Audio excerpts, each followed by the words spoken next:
cherche à mieux la connaître, cette pratique en France, mais je cherche surtout à comprendre comment on peut implanter, parce que bon, c'est intéressant pour moi de savoir que les gens s'y intéressent, mais ce qui est vraiment important, c'est comment on peut l'implanter, quels sont les acteurs qui pourraient mettre ça en place, quelles sont les formations qui pourraient s'intéresser. Et donc, mais mon point de vue, je suis toujours dans la posture de l'étudiant. Donc, je m'interroge à ce que l'étudiant apprend, ce qu'on souhaite qu'elle apprenne.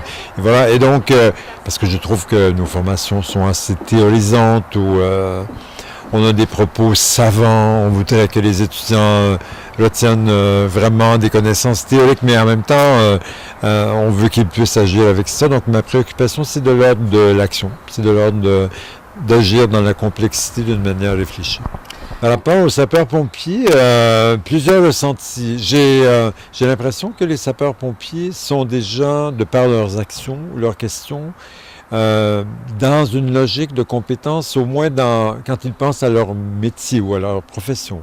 Maintenant, dans la formation, on voit que ils s'en éloignent parce qu'ils sont préoccupés. Est-ce que les étudiants ont vraiment les connaissances nécessaires pour bien agir?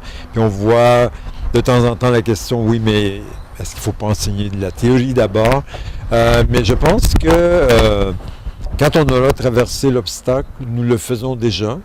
Et qu'on aura la préoccupation, nous le faisons déjà, mais sans expliciter les connaissances sur lesquelles l'étudiant s'appuie, ou comment il décide d'agir, et pourquoi, et de quelle manière, et avec quelles connaissances, je crois qu'on y sera. Le plus en avance dans les questions de l'APC, c'est un peu complexe parce qu'il y a des pays qui sont en avance, mais qui n'ont pas une définition englobante comme nous avons, nous. Je dirais que la Belgique est un bon exemple. Je crois que le Québec suit pas loin derrière, mais ceux qui ont commencé l'approche par compétence, c'est vraiment dans les pays anglo-saxons, notamment la Nouvelle-Zélande et l'Australie. Mais ces gens-là le font un peu moins maintenant, mais n'avaient pas une conception comme nous. Ils avaient une conception qui était, disons, nous, on a peu de compétences comme les sapeurs-pompiers volontaires, on en a 3. Eux, ils en ont eu 15. Parce qu'ils travaillent d'une manière plus comportementaliste. Ce qui va me rester quand je vais partir d'ici, il va me rester en tête que quand j'ai pu lire et comprendre ce groupe, j'ai trouvé qu'il y avait beaucoup d'engagement et beaucoup d'intérêt pour comment on pourrait faire, et que je ne pense pas que c'est un groupe qui va réfléchir la formation seul.